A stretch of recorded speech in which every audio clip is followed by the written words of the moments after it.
ជំរាបសួរបងប្អូនថ្ងៃនេះខ្ញុំនាំអារម្មណ៍បងប្អូនមកស្ដាប់សម្ដីពិត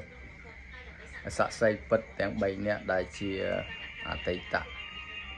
ហានជើងចាស់លោកពូ3នាក់ដែលគាត់ធ្លាប់ប្រឡូកក្នុងសង្គ្រាម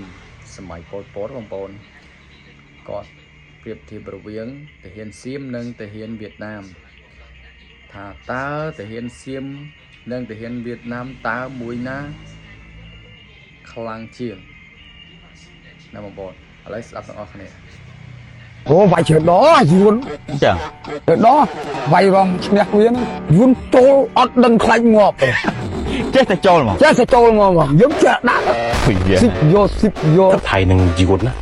បើប្រៀបធៀបមួយណាខ្លាំងជាងមិនឈ្នះយួនទេមិនឈ្នះយួនទេអូយួនឡើងដោយត្រីដែនត្រីក្រាញ់ងាប់10ឡើង20ងាប់20ឡើង40យួនណាយួនពួកគាត់បើថៃឯងងាប់10ឃើញ5 6ហ្នឹងមកអឺលើងបងទៅបាត់វិញអស់ហើយនឹកខ្លាចគ្រាប់ទាំងអីគេដល់សង្គ្រាមទីកាសម្ភារៈវាសង្ហាមែន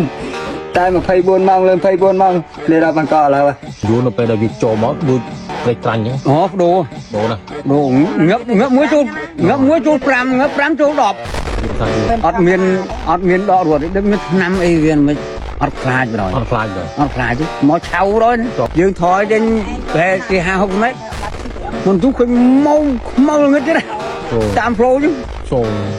ចូលមកដាក់មួយទៀតឃើញម៉ោង4 10 20នាក់មកគ្រឿបចូលបួសចង់ថាម៉ងហុយសែងជុកឃើញបាសជើងបាសដៃនឹងយីយោងយ៉ា